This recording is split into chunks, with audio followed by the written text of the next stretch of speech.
अस्सलाम वालेकुम वरहमतुल्लाहि वबरकातुहू।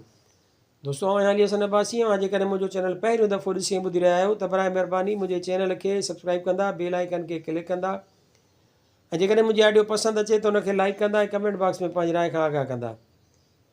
किताब जो नालो आहे ॻाल्हियूं मुंहिंजे सिंध जूं। मकाला, तकरीरूं, ख़त ऐं इंटरव्यू। मुसनिफ़ सैयद असामुद्दीन राशिदी, मुरतब ग़ुलाम अहमद लाखो, छपाईंदड़ सिंधी अदबी बोर्ड ऐं endowment fund trust for the preservation of the heritage of Sindh. छापोटियूं 2020 ईस्वी। मज़मून आहे सिंधी ॿोलीअ में हुबे रसूल। तर्जुमो आज़ाद काज़ी। राशिदी साहब जो ही मज़मून उर्दू अख़बार हुरियत में 4 नवंबर 1972 ईस्वीअ ते छपियो हो। मुतरजम आज़ाद काज़ीअ मज़मून लिखण जे पस मंज़र ऐं पेश मंज़र ते अहसन तरीक़े सां रोशनी विधी आहे। मज़मून जो सिंधी तर्जुमो रिसाले मेहराण में नंबर 2/3 साल 2015 ईस्वी वारे पर्चे में निर्वार थियो आहे। सिंधी ॿोलीअ मथां वक़्त ब वक़्तु मुख़्तलिफ़ हवालनि सां घण रुखा हमला थींदा पई रहिया आहिनि। 1970 ईस्वीअ में सिंध यूनिवर्सिटीअ जो वाइस चांसलर बाकमाल शख़्सियत साईं ग़ुलाम मुस्तफ़ा शाह हो। यूनिवर्सिटी सिंडिकेट जे बावकार मेंबरनि में पीर असामुद्दीन राशिदीअ जहिड़ो नामवर आलिम पिणु शामिल हो। पीर साहब जी कोशिशुनि सां यूनिवर्सिटी जी सिंडिकेट फ़ैसिलो कयो हो त यूनिवर्सिटीअ जे अंदरि लिख पढ़ सिंधी ॿोलीअ में कई वेंदी। उन ॻाल्हि तां वॾो ममण मची वियो हो। केतिरनि ई माण्हुनि बयान ॾिना ऐं मज़मून लिखिया, जिन में केतिरनि ई ॿियनि हवालनि सां गॾु दीनी अदब वारे हवाले सां बि सिंधी ॿोलीअ खे ग़रीब ॾेखारण जी कोशिशि कई वई। एतिरे क़दुरु जो उहो पिणु लिखियो वियो त सिंधीअ में क़ुर पाक जो बि को तफ़सीर कोन्हे। ईअं मालूम थिए थो त पीर साहब ही मज़मून उन सूरत हाल खे नज़र में रखंदे लिखियो हो जेको अख़बार रोज़ाना हुरियत कराची 4 नवंबर 1972 ईस्वीअ ते शाया कयो हो। सिंधीकार। सिंध जीअं ई इस्लामी झंडे जे पाछे हेठि आई, हितां जा माण्हू हुज़ूर नबी करीम सल्लल्लाहु अलैहि वसल्लम जी ज़ाते गिरामी ऐं संदन आंदल तालीम खां वाक़िफ़कार थियण लाइ शुरू थी विया ऐं तमामु तेज़ीअ सां इस्लाम जे रूह ताईं पहुची विया। इस्लाम क़बूल करण सां ई सिंधी माण्हुनि जी मदीना तैयबा तरफ़ आमद शुरू थी वई।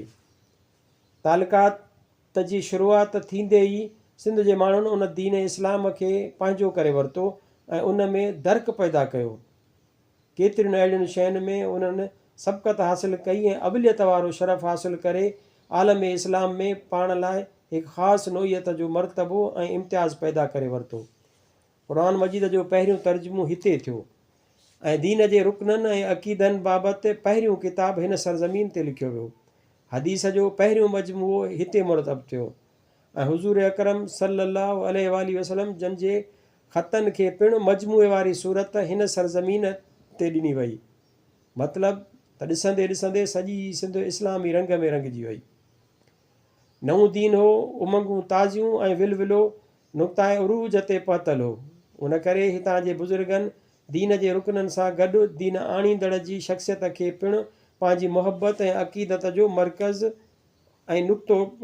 नुक़्तो ठाहे उन जे चौगिर्द हिकिड़ो हल्को ऐं दाइरो जोड़े वरितो ऐं उन जी हिरारत ऐं रोशनीअ में पंहिंजूं ज़िंदगियूं गुज़ारणु शुरू कयूं। कई ख़ानदान तरके वतन करे मदीने तैयबा हलिया विया ऐं आन हज़रत सल्लल्लाहु अलैहि वसल्लम जन जे ख़्वाबगाह जे चौगिर्द वञी अझा अॼाऊं ऐं हर घड़ी हर पल पंहिंजे दीनी रहबर ख़ुदा जे रसूल क़ुर पाक ऐं रोज़े अक़दस जे दीदार सां पंहिंजे अखियुनि खे पुरनूर कंदा ऐं दिलि खे सुरूर बख़्शींदा रहिया। रसूल जे महबूब शख़्सियत उन्हनि आशिक़नि जे दिलनि ते दुनिया तब्दील करे छॾी हुई। पाण न रुगो पहिरियों भेरो इंसाननि खे हिक ॿिए सां मुहबत करण जो सबबु ॾिनऊं, बल्कि संदनि ई ज़ाते गिरामी हुई जंहिं हिन दुनिया में रहंदड़नि खे पहिरियों भेरो महिरो मुहबत वारनि ओञाणनि खां अमली तरह आशना कयो। उन्हनि लफ़्ज़नि जी माना ऐं मफ़हूम खे ज़हन नशीन कराए ज़हन जे अंधेरनि ऐं दिलुनि जे ऊंदाहियुनि खे बुग़्ज़ हसद ऐं अनाद वारी ऊंदाही दुनिया मां कढी रोशनीअ में वठी आयो हो। पाण दुनिया जे वाहिद पहिरीं ऐं आख़िरी शख़्सियत आहिनि जिन सां संदन उमत जी मुहबत इश्क़ ऐं प्यार जुनून वारे दर्जे ताईं पहुतल आहे। मुस्लमान दीन जे फ़र्ज़नि में त कोताही करे सघे थो, मुमकिन आहे त दीन जे रूह सां बि खेसि पूरी तरह शनासाई न हुजे, पर संदन ज़ाते मुबारक लाइ जेका शुगुफ़्तगी ॾिसिजे थी उन में घटिताई या कोताही कॾहिं बि बर्दाश्त नथो करे सघे ऐं पंहिंजे ग़ुलामाना वाबस्तगीअ में कॾहिं बि ग़फ़लत नथो करे सघे, बल्कि सदाईं संदन नामूस तां निसार थियण लाइ हर वक़्तु सिर घोड़ण ताईं तयारु रहंदो आहे। उहा ॻाल्हि कंहिं ॿिए नबीअ खे नसीब में कान आई। उन शुगुफ़्तगी ऐं तालुक़ सबबु जेको हुज़ूर सल्लल्लाहु अलैहि वसल्लम जन जी ज़ाते मुबारक सां हो, संदन तालीम ऐं सीरत खां वधीक वाक़ुफ़ु थियण लाइ सिंध जा माण्हू सीरत ऐं हदीस तरफ़ पंहिंजो पाण राग़िब थी विया। उहो ई कारण हो जो हदीस ऐं सीरत सभ खां अॻु सिंधियुनि जे वसीले ई बरे सग़ीर में पहुती। सॼी बरे सग़ीर में रिवायतुनि जो को बि अहिड़ो सिलसिलो कोन्हे जंहिं जूं अकी चार कड़ियूं सिंधी मुहदसनि सां न मिलंदियूं हुजनि। अबू तैयब सिंधी, अबुल हसन सग़ीर, काज़ी अब्दुल्ला मुहदिस, मोहम्मद हयात ऐं मुहदिस मोहम्मद काइम वग़ैरह उन डिघे सिलसिले जूं चंद कड़ियूं आहिनि जन इन ख़िते में हदीस ऐं सीरत खे आंदो, बल्कि पंहिंजूं उमिरियूं हुज़ूर करीम सल्लल्लाहु अलैहि वसल्लम जे जवारे मुबारक में गोॾो भञी हदीस जो दर्स ॾींदे गुज़ारे छॾियूं, बल्कि मरण खां पोइ बि हुज़ूर सल्लल्लाहु अलैहि वसल्लम जन जी क़दमनि में फ़ना थियण खे तरजीह ॾिनी। हुज़ूर सल्लल्लाहु अलैहि वसल्लम जन सां बेइंतहा मुहबत, सीरत जी गहरे मुताले ऐं हदीस वारी शकिल में इरशादात गिरामी सां लॻाव जेका तड़प सिंध वारनि जे दिलनि में पैदा करे छॾी हुई, उन न रुगो नसर में संदन ज़ात बाबरकात बाबति किताबनि लिखण वारी तहरीक पैदा कई, बल्कि जीअं त हिते मामिलो इश्क ऐं शुगुफ़्तगीअ वारो हो, उन करे उन पंहिंजे इज़हार लाइ नज़म खे पिणु इज़हार जो ज़रियो अख़्तियार करे वरितो। नसर में लिखियल किताब आख़िरी दौर ताईं बैनुल अक़वामी शोहरत हासिलु कंदा रहिया आहिनि। मिसाल तौरु मखदूम मोहम्मद मुइन ठटवीअ जो दरासातुल बैब ऐं मखदूम मोहम्मद हाशिम जो बज़ल कवा 12वीं सदी हिजरीअ जा मुस्तनिद ऐं मशहूरु किताब आहिनि। आख़िरी किताब रिसालत माब जे 23 सालनि वारी ज़िंदगीअ जे ॾींहं राति घड़ीअ जो तारीख़वार रोज़नामचो आहे, जेको सीरत निगारीअ जे सिलसिले में हिकिड़ो करशमो आहे। अहिड़ी तरह सिंध में नज़्म जूं कई सिनफ़ूं हुज़ूर सल्लल्लाहु अलैहि वसल्लम जन जी मद ऐं सना में ईजाद कयूं वयूं आहिनि। कनि कबीलनि त पंहिंजे कबीले खे रसूल जी मद लाइ मख़सूस करे छॾियो, एतिरे क़दुरु जो कबीले जो नालो उन हवाले सां मशहूरु थी वियो। मद चवंदड़ कबीलनि मां हिकिड़े कबीले जो नालो भान आहे, जेको पाण खे काब बिन ज़ुहैर जे औलाद मां सम्झे थो ऐं उन मां मशहूरु नातिया कसीदे भात साद वारी निस्बत सां भान सॾाईंदो आहे। सिंधी लुग़त में अरब जे मशहूरु नातगो शाइरनि जा नाला ॾिना विया आहिनि, जंहिं मंझां ज़ाहिर थिए थो त सिंध जा शाइर पंहिंजी नबी सल्लल्लाहु अलैहि वसल्लम जन जी मुहबत में अरबीअ जा नातिया कसीदा पढ़ंदा हुआ। शाइर सदरुद्दीन जी नात में काब बिन ज़ुहैर जो नालो इन रीत अचे थो, कर क़बूलियत काब जीअं को कसीदो कम ज़ात जो, ए मुंहिंजा हुज़ूर काब जे कसीदे वांगुरु मुंहिंजे बि कंहिं कसीदे खे शरफ़ क़बूल अता फ़रमाए। उन नात में लबेद खे पिणु यादि कयो वियो आहे। तंहिं लंघे लाग लबेद जा ॾिनी ख़ज़ाने दिलि ख़्वाह मां, मूं कमीनीअ खे बि लबेद वांगुरु इनाम सां नवाज़ ऐं सरफराज़ फ़रमाए। सिंधी शाइरीअ में निज मद रसूल लाइ 8 शहरी सिनफ़ूं ईजाद थियूं ऐं इस्तेमालु कयूं वयूं आहिनि। मनाजात हिन सिंफ़ में चवण वारो पंहिंजी लाचारी, हीणाई ऐं ज़रूरतूं, मुश्किल कुशाई ऐं हाजत रवाईअ लाइ दरख़्वास्त कंदो आहे।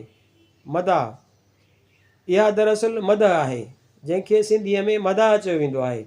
हिन सिंफ़ में फ़क़ति तारीफ़ ऐं हुज़ूर सल्लल्लाहु अलैहि वसल्लम जन जूं वस्फ़ूं बयानु कयूं वेंदियूं आहिनि।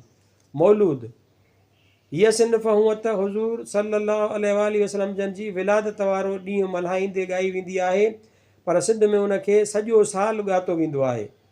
उन में मदह वारा मज़मून हूंदा आहिनि, हर तारीफ़ जो उनवान हूंदो आहे ऐं सीरत वारे हुसन जा सभई पासा बयानु कया वेंदा आहिनि। शादी मुरादी या ख़ुशीअ जहिड़नि ॿियनि मौक़नि ते नाच गाननि बजाए मौलूद ॻाया वेंदा आहिनि।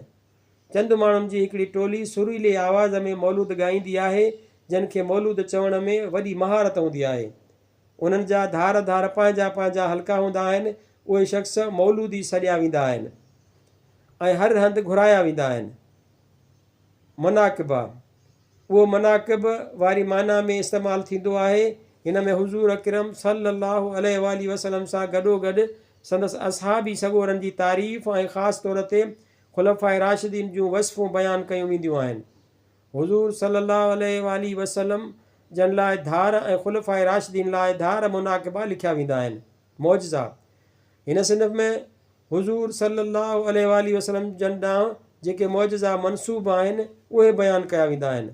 मजमूई तौरु मौजज़ा उन बयान में हूंदा आहिनि ऐं हर हिकु मौजज़े ते धार कसीदो बि चयो वेंदो आहे। मसलन शकुल कमर, जाबिर अंसारी, ज़ैद काफ़र, ज़हर हाणू गोश्त, अंधो यहूदी, उठ जो किसो, हरणीअ वारो मौजज़ो।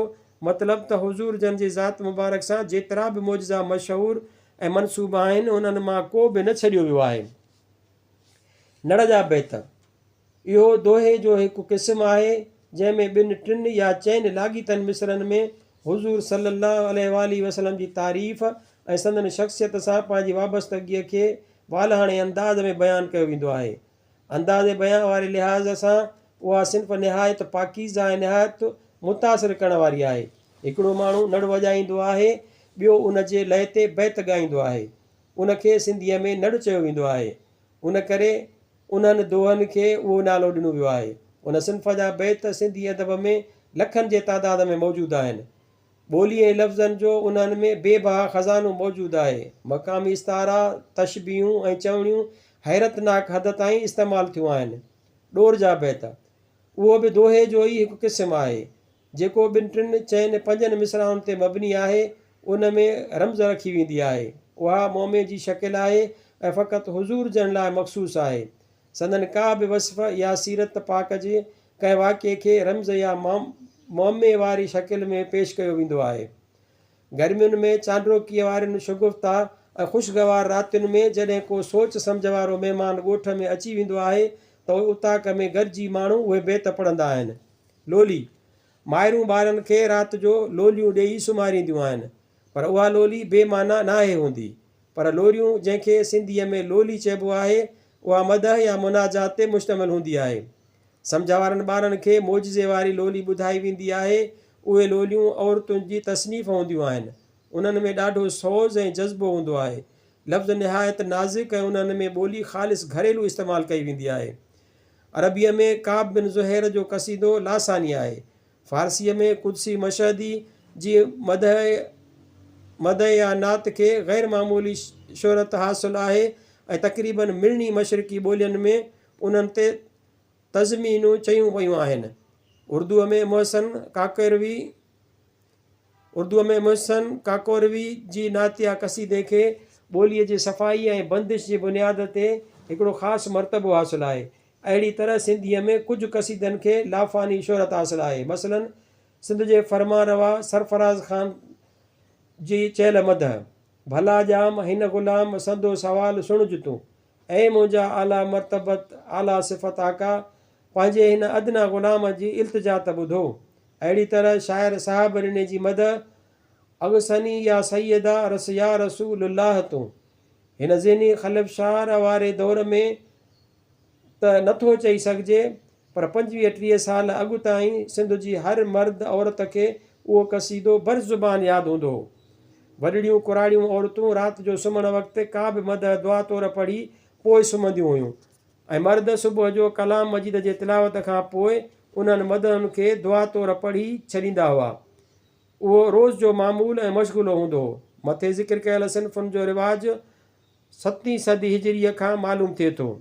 सिंध जे अदबी तारीख़ में अहिड़ा इशारा मिलनि था ऐं कुझु शेर पिणु मिलनि था, पर मुकमिल नज़म या मुसलसल मवाद 10वीं ऐं 11वीं सदी हिजरीअ खां पोइ मिले थो। माज़ी क़रीब में सनाई ऐं मौलाना ग़ुलाम रसूल मक़बूल तरीन मदहगो शाइर थी गुज़रिया आहिनि, जंहिंजा मदह ऐं मौलूद 25 साल अॻु ताईं सॼी सिंध में गूंजी रहिया हुआ। मतिलबु त सिंध में असांखे को हिकु बि अहिड़ो शाइर नथो मिले जंहिं हुज़ूर सल्लल्लाहु अलैहि वसल्लम जी ज़ाते गिरामी सां लॻा ऐं लाॻापे वारे बुनियाद ते दिलि जे गहराईअ सां नातिया शहर चई पंहिंजे ग़ुलामाना लाॻापे जो इज़हार न कयो हुजे। उहो ई सबबु आहे जो नज़म में रिसालत माब जी मदह जूं केतिरियूं ई सिन्फ़ूं मौजूदु आहिनि। हवाशी अद सिंधीकार सिंध जे माण्हुनि जा अरब दुनिया सां क़दीम तरीन ज़माने खां तालुकात हलंदा पिया आया। उन्हनि तालुकात जो सिलसिलो रसूल मक़बूल सल्लल्लाहु अलैहि वसल्लम जे दौर ताईं नुमाया नज़र अचे थो। मथे ज़िक्र कयल पस मंज़र में उहा ॻाल्हि वॾे वसूक सां चई सघिजे थी त हुज़ूर सल्लल्लाहु अलैहि वसल्लम जन जे ज़हूर थियण ऐं अरब दुनिया में इस्लाह आणण वारे अमल दौरान सिंधी माण्हू पिणु उन माहौल में मौजूदु हुआ ऐं थी सघे थो त उन्हनि सिंधियुनि मंझां कनि रसूल मक़बूल सल्लल्लाहु अलैहि वसल्लम जी सचाई ऐं ईमानदारी वारनि सिफ़तुनि जे मदेनज़र इस्लामी प्रचार वारनि इब्तिदाई अयामनि में बि खेनि साथ ॾिनो हुजे। अहिड़ी रीति सिंध ऐं सिंधी माण्हुनि जे सिलसिले में रिसालत माब जे हवाले सां कई हवाला मिलनि था। उन्हनि क़दीम लाॻापनि ऐं वेझनि वास्तनि सबबि सिंध जे माण्हुनि अरबनि सां मिटियूं माइटियूं बि कयूं, जंहिंजो पिणु डिघो तफ़सील आहे। सिंध अरबनि जे नज़र में महिराण ॿियो 1980 ईस्वी। क़ुरान पाक जो उहो तर्जुमो राजा महरोक बिन रायक जे ॾींहंनि में मंसूरा जे अरब हाकिम अब्दुल्ला बिन अब्दुल अज़ीज़ जे हुकुम सां हिकु इराक़ी आलिम कयो, जेको सिंधी ज़ुबान जो वॾो ॼाणू ऐं शाइर हो। दीन जे रुकननि ऐं अक़ीदनि बाबति मखदूम मोहम्मद हाशिम ठठवीह जो लिखियलु किताबु फ़राइज़ुल इस्लाम चयो वञे थो, जेको मखदूम साहब 1171 हिजरीअ में लिखियो हो। उन किताब में मखदूम साहब 1262 फ़र्ज़ कतब आंदा आहिनि। उन्हनि मां कनि जो फ़र्ज़ु हुजणु क़ुरान मजीद मां त कनि जो मुतवातिर हदीसुनि मां के वरी मुतहिदनि जे बयान मां साबित कयल आहिनि। हिन रिसाले में उहे फ़र्ज़ दर्ज आहिनि जेके हज़रत इमाम आज़म अबू हनीफ़ा जे मज़हब में फ़र्ज़ आहिनि। क़ादरी 2002 ईस्वी सिफ़ो 342। हदीस जे मैदान में इमाम ओज़ाई, अबू मशर संदी, अबू बकर अहमद बिन संदी, असलम बिन संदी, अबू इब्राहिम इस्माइल बिन ईसा बिन फ़रा संदी, अबू नसर संदी, अबू अब्दुल्ला, अबू जाफ़र बिन इब्राहिम देबली, मोहम्मद हयात अल संदी ऐं ॿियनि जा सवें किताब लिखियल आहिनि। रसूल मक़बूल सल्लल्लाहु अलैहि वसल्लम जे ख़तनि मुबारकनि खे देबुल जे हिकु सिंधी आलिम मुरतब कयो हो। अबू तैयब सिंधी, अबू तैयब मोहम्मद बिन अब्दुल कादिर हनफ़ी सिंधी मदनीअ मदीने मुनवरा में रिहाइश अख़्तियार कई। संदसि तालुक़ 12वीं सदी हिजरीअ जे मुहदसिन सां आहे। इसहाक़ 1976 ईस्वी सिफ़ो 283। अबुल हसन कबीर ठठवी जंहिं दौर जो पीर साहब ज़िक्र कयो आहे, उन दौर यानी 12वीं सदी हिजरीअ में सिंध अंदरि अबुल हसन वारे कुनियत सां 4 बुज़ुर्ग थी गुज़रिया आहिनि। उन्हनि मां 3 अबुल हसन ठटे शहर जा रहाकू हुआ ऐं चोथें अबुल हसन जो तालुक़ नवाब शाह ज़िले सां हो।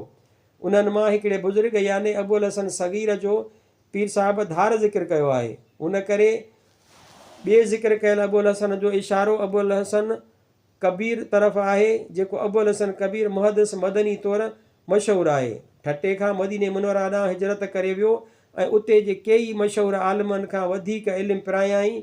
हरम नबीअ में दर्स ॾियणु शुरू कयाईं। हिन अक्सर मशहूरु आलिम पैदा कया। हिन जा लिखियल किताब इस्लामी दुनिया में वॾी अहमियत रखनि था। मुहदिस अबुल हसन जी वफ़ात 1139 हिजरी में मदीना मुनवरा में थी ऐं जन्नतुल बकी में मदफून आहे। कासमी 1997 ईस्वी सिफ़ो 389। अबुल हसन सगीर, हिन खे वॾे अबुल हसन खां धार सुञाणप ॾियण ख़ातिर सगीर सॾियो वियो। हिन जो असली नालो ग़ुलाम हुसैन इब्न मखदूम मियां सादिक नक्शबंदी आहे। मोहम्मद हयात सिंधीअ खां इल्मु पिरायाईं। हीअ असुलु ठटे जो हो। उतां हिजरत करे मदीने मुनवरा हलियो वियो। मुहदिस मोहम्मद हयात सिंधीअ जे वफ़ात खां पोइ उन जी जाइ ते हदीस जो दर्सु ॾींदो रहियो ऐं केतिरनि बरगुज़ीदा आलिमनि जो उस्तादु आहे। केतिरा ई इल्मी किताब तसनीफ़ फ़रमाया अथसि। हिन बुज़ुर्ग मुहदिस जी वफ़ात मदीना मुनवरा अंदरि थी ऐं जन्नतुल बकी में मदफून थियो। कासमी 1997 ईस्वी सिफ़ो 390। अब्दुल्ला मुहदिस तहफ़तुल कलाम जे साहिब दरबेले जे काज़ी अब्दुल्ला जो ज़िक्र कंदे लिखियो आहे त हिन इल्मु मखदूम अब्दुल अज़ीज़ अबरीअ जी ख़िदमत मां सिखियो हो। पूरो मुतक़ी ऐं परहेज़गार हो। सन 934 हिजरीअ में गुजरात ऐं उतां मदीने ॾांहुं हलियो वियो। हमेशह लाइ उते रही सुकूनत अख़्तियार करे गुज़ारे वियो। कान्यो 1976 ईस्वी सिफ़ो 360। मखदूम मोहम्मद हयात सिंधी, हीअ बुज़ुर्ग ज़ात जो चाचड़। संदसि पीउ जो नालो इब्राहिम उर्फ़ फुलारियो आदिलपुर लॻ घोटकी उत्तर सिंध में ॼाओ। सिंध में इब्तिदाई इल्मु हासिलु करे इल्म जी तलब में मदीने शरीफ़ वञी निकितो। उते सिंध जे ठठवी मुहदिस अबुल हसन कबीर जे ख़िदमत में हदीस जी तकमील कयाई। पंहिंजे उस्ताद अबुल हसन कबीर जे वफ़ात खां पोइ संदसि जाइ ते मस्जिद नबवीअ में दर्स ऐं वाइज़ जी मसनत ते वेठो। क़ादरी 2002 ईस्वी 191 सिफ़ो। केतिरनि ई तसनीफ़ुनि जे मुसनिफ़ हिन सिंधी मुहदिस 26 सफ़रुल मुज़फ़र 1163 हिजरीअ में मदीने मुनवरा में वफ़ात कई ऐं जन्नतुल बकी में दफ़न थियो। मखदूम मोहम्मद क़ाइम सिंधी मदनी पंहिंजे दौर जो नाले वारो बुज़ुर्ग हो। मखदूम रहमतुल्लाह जो शागिर्द हो। इल्म में मखदूम मोहम्मद हाशिम जे मदे मुक़ाबिल हूंदो हो। हर रोज़ु टेपहरीअ जे वक़्तु हदीस नबी अलैहिस्सलातु वस्सलाम जो बयानु कंदो हो ऐं केतिरनि तौफ़ीक़ जे साहिबनि खे सलूक जे वाट ते हिदायत ॾींदो हो। सन 1145 हिजरीअ में हिकिड़ो दफ़ो हज ते वञी ख़ैर सां वापसि आयो। वरी ॿियो दफ़ो अहलिया समेत वञी उते रही पियो ऐं उन ई बरकत भरे हंधि हदीस जे दर्स में सभिनी आलमनि में मशहूरु थियो। सन 1157 हिजरी में गुज़ारे वियो। क़ादरी 2002 ईस्वी सिफ़ो 189। दरासातुल बैब फ़ी अल सुवत अल हसनत अल हबीब नाले किताब 455, 56, 55, 107, 674 सफ़नि ते मुश्तमिल जदीद टाइप में तसीही थियल सिंधी अदबी बोर्ड 1957 ईस्वीअ में शाया कयो हो। बज़ले कवा फ़ी हवादिस सुनी नबवा मखदूम साहिब जो सीरत पाक बाबति ही निराली नोयत वारो किताब मखदूम अमीर अहमद अब्बासी खोड़ाई सन 1966 ईस्वीअ में सिंधी अदबी बोर्ड हैदराबाद तरफ़ां मुरतब करे शाया कयो। मतन 307 सिफ़ा, अरबी मुक़दमो फ़हरिस्त इंडेक्स ऐं तालीकात 331 सिफ़ा, जुमिले 638 सिफ़ा आहे। क़ादरी 2002 ईस्वी सिफ़ो 327। हिन किताब जी अहमियत बाबति मखदूम अमीर अहमद लिखे थो। हीअ मुख़्तसिर किताबु आहे जंहिंमें उन्हनि वाक़िअनि जो तारीख़ी तरतीब सां ज़िक्र आहे जेके नबी करीम सल्लल्लाहु अलैहि वसल्लम जे 23 साला नबूअत वारे ज़िंदगीअ ऐं दौर में वाक़िअ थिया। याने 13 सालनि जो मकी ज़िंदगीअ वारो दौरु ऐं 10 सालनि जो मदनी ज़िंदगीअ वारो दौरु जा हालात वाक़ियात ऐं ग़ज़वात सराया ऐं जंगियूं। किताब लिखण जी शुरूआत 5 ज़ुल्हज 1166 हिजरीअ ते थी ऐं पुॼाणी 4 सफ़रुल मुज़फ़र 1168 हिजरीअ जे ॾींहं ते। क़ादरी 2002 ईस्वी सिफ़ो 328। काब बिन ज़ुहैर अरबी नात्या शाइरीअ जो वॾो नालो, ॾखण यमन जो रहाकू हो। पहिरियां ई पाण सगोरनि जी मुखालिफ़त में शहर चवंदो हो। उन ई करे संदसि लाइ रसूल मक़बूल जो हुकुम हो त जिते नज़र अचे त खेसि क़त्लु कयो वञे। मके जे फतह खां पोइ जॾहिं रसूल मक़बूल सल्लल्लाहु अलैहि वसल्लम जन जे अफ़ो दरगुज़र जो चर्चो चौधारी ॿुधण में आयो तॾहिं हू बि इख़लाक़ नबीअ खां मुतासिर थियण खां रही न सघियो। हिकु राति रसूल अकरम सल्लल्लाहु अलैहि वसल्लम जॾहिं मदीना मुनवरा जी मस्जिद में हुआ त काब अचानक ॾाचीअ ते चढ़ी अची पहुतो ऐं आवाज़ु ॾिनई त मां काब बिन ज़ुहैर आहियां ऐं मुशरब इस्लाम थियणु आयो आहियां। हुज़ूर अकरम सल्लल्लाहु अलैहि वसल्लम जन ॾाढा ख़ुशि थिया। काब रसूल जे शान में पंहिंजो क़सीदो पेश कयो। काब जो उहो क़सीदो बात साद नाले सां मशहूरु आहे। फतेहपुरी 1974 ईस्वी सिफ़ो 30। सदरदीन चारण संदसि पीउ जो नालो महरल फ़क़ीर वेठल ॻोठु फतेहपुर ज़िलो दादू मीरनि जे दौर जो शाइर थी गुज़रियो आहे। रसूल मक़बूल सल्लल्लाहु अलैहि वसल्लम जे शान में चयल संदसि हिकु मदह मिली आहे। सिंधी अदबी बोर्ड जे लोक अदब स्कीम जो पहिरियों किताबु मदाहूं ऐं मुनाजातूं आहे। उन में आयल मवाद 1958 ईस्वीअ ताईं गॾु थियल आहे। उन में ई सिंध जे मुख़्तलिफ़ शाइरनि जूं मदाहूं ऐं मुनाजातूं गॾु कयल आहिनि। सिंधी अदबी बोर्ड जे लोक अदब स्कीम जो चोथों किताबु मौलूद मुरतब थियल आहे। उन में आयल मवाद 1958 ईस्वीअ ताईं गॾु थियल आहे। उन में सिंध जे 186 शाइरनि जा 782 मौलूद आयल आहिनि। सिंधी अदबी बोर्ड जे लोक अदब स्कीम जो ॿियो किताबु मनाक़िबा आहे। उन में आयल मवाद 1958 ईस्वीअ ताईं गॾु थियल आहे। 388 सिफ़नि वारे उन किताब में 73 मनाक़िबा शामिलु कया विया आहिनि। हुज़ूर अकरम सल्लल्लाहु अलैहि वसल्लम जे ॼमण वारा 6 मनाक़िबात मुख़्तलिफ़ शाइरनि जा चयल आहिनि, जॾहिं त महराज बाबति चइनि मुख़्तलिफ़ शाइरनि जा मुनाक़िबा आयल आहिनि। सिंधी अदबी बोर्ड जे लोक अदब स्कीम जो टियों किताबु मौजज़ा आहे। उन में आयल मवाद जुलाई 1958 ईस्वीअ ताईं गॾु कयल आहे। उन में सिंध जे मुख़्तलिफ़ शाइरनि जा मौजज़नि बाबति 65 तवील शेर चयल आहिनि। उन्हनि मां सिंध में मशहूरु हरणीअ वारो मौजज़ो त 11 शाइरनि जो चयल आहे ऐं बादशाह पीर रहमतुल्लाह अलैह जो ॿुॾल ॿेड़ी तारण वारो मौजज़ो 5 मुख़्तलिफ़ शाइरनि जो चयल आहे। उहे मौजज़ा अॼु ताईं बयानु थींदा ऐं वरजाइबा अचनि था।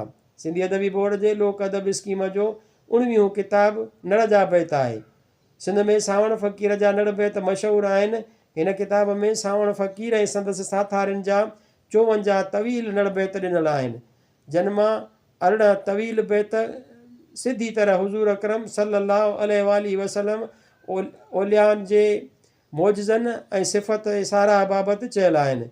सिंधी अदबी बोर्ड जे लोक अदब स्कीम जो 15 किताबु ॾोर आहे। हीअ किताबु 4 भाङनि ते हिन रीति मुश्तमिल आहे। भाङो पहिरियों सवालक हज़रत आदम खां नबी करीम सल्लल्लाहु अलैहि वसल्लम जे ॼमण ताईं। भाङो ॿियो पंजतन नबी करीम सल्लल्लाहु अलैहि वसल्लम ऐं असाब सगोरा। भाङो टियों वलियत औलिया सगोरा ऐं भाङो चौथों कुदरत धणी सगोरे जी कुदरत जा मौजज़ा। किताब ॾोर 750 सिफ़नि ते पखिड़ियल आहे। अहिड़ियूं लोलियूं हज़ारनि जे तादाद में सिंध जे ॻोठनि वस्तुनि वाहणनि में टिड़ियूं पखिड़ियूं पियूं आहिनि। अफ़सोस जो लोक अदब स्कीम जो उन उनवान हेठि को किताबु जुड़ी कोन सघियो आहे। कुदसी मशहदी हाजी मोहम्मद जान कुदसी 1646 ईस्वीअ में वफ़ात कई। संदसि नातिया कलाम इश्क़ रसूल जी निहायत लतीफ़ पुरअसर ऐं पुरकशिश मज़मून सां पुर आहे। मेमन 1980 ईस्वी सिफ़ो 70। मोहसन काकोरवी 12वीं सदीअ जो बुज़ुर्ग मोहम्मद मोहसन काकोरी इलाइक़े में पैदा थियो। उन निस्बत सां काकोरवी सॾियो वियो। संदसि तसनीफ़ुनि में सुबह नजला निगारिस्तान उल्फत ऐं ख़ज़ाना रहमत शामिल आहिनि। 1905 ईस्वीअ में वफ़ात कयाईं। हीअ उर्दूअ जो पहिरियों शाइर आहे जंहिं नात गोईअ खे संजीदगीअ सां मुस्तक़िल फ़न वारो दर्जो ॾिनो ऐं एतिरो त मथां मक़ाम ते खणी वियो जंहिंखां मथे खणी वञणु ॿियनि लाइ सवलो न हो। फतेहपुरी 1974 ईस्वी सिफ़ो 56। मियां ग़ुलाम शाह कल्होड़े जो फ़र्ज़ंद सिंध जो हुक्मरान। संदसि शहादत 1775 ईस्वीअ में थी। मुला साहिबनु वेठल शिकारपुर 1843 ईस्वीअ में वफ़ात करे वियो। सनाई मौलवी सनाउल्लाह सनाई विलादत 1895 ईस्वी वेठल ॻोठ खोहारा ज़िलो लाड़काणो। वफ़ात 1977 ईस्वी। मौलाना ग़ुलाम रसूल ज़ात जतोई वेठल ॻोठ मेहरापुर तालके ॾोकिरी ज़िले लाड़काणे जो। संदसि वफ़ात 1957 ईस्वी में थी। बिब्लोग्राफी सिंधी बलोच नबी बख्श डॉक्टर मुनाक़िबा 1960 ईस्वी सिंधी अदबी बोर्ड कराची हैदराबाद। बलोच नबी बख्श डॉक्टर मदाहूं ऐं मुनाजातूं 1959 ईस्वी सिंधी अदबी बोर्ड कराची हैदराबाद। बलोच नबी बख्श डॉक्टर मौलूद 1961 ईस्वी सिंधी अदबी बोर्ड कराची हैदराबाद। बलोच नबी बख्श डॉक्टर मौजज़ा 1960 ईस्वी सिंधी अदबी बोर्ड कराची हैदराबाद। बलोच नबी बख्श डॉक्टर ॾोर 1970 ईस्वी सिंधी अदबी बोर्ड हैदराबाद। बलोच नबी बख्श डॉक्टर नड़ जा बैत 1969 ईस्वी सिंधी अदबी बोर्ड हैदराबाद। कादरी अब्दुल रसूल मखदूम मोहम्मद हाशिम ठटवी सवान हयात ऐं इल्मी ख़िदमतूं 2002 ईस्वी सिंधी अदबी बोर्ड जामशोरो। कासिमी ग़ुलाम मुस्तफ़ा मकालात कासिमी 1997 ईस्वी नफ़ीस प्रिंटिंग प्रेस हैदराबाद। काने अली शेर तोहफ़तुल कलाम 1957 ईस्वी सिंधी अदबी बोर्ड कराची। गिरामी ग़ुलाम मोहम्मद सिंध जे अज़मत जा ओञाण सिमाही मेहराण 1974 खां 76 ईस्वी सिंधी अदबी बोर्ड जामशोरो। मेमन अब्दुल मजीद सिंधी सिंध अरबनि जे नज़र में सिमाही मेहराण 1980-82 ईस्वी सिंधी अदबी बोर्ड जामशोरो। मेमन अब्दुल मजीद सिंधी सिंधीअ में नातिया शाइरी 1980 ईस्वीअ सिंधी अदबी एकेडमी लाड़काणो। उर्दू इसहाक मोहम्मद डॉक्टर इल्म हदीस में पाक व हिंद का हिस्सा 1976 ईस्वी इदारा सकाफ़त इस्लामिया लाहौर। फतेहपुरी फरमान डॉक्टर उर्दू की नातिया शायरी। 1974 ईस्वी आईना अदब चौक मीनार अनारकली लाहौर। नदवी सैयद सलमान अरब व हिंद के ताल्लुकात। 1976 ईस्वी करीम सन्स पब्लिशर कराची।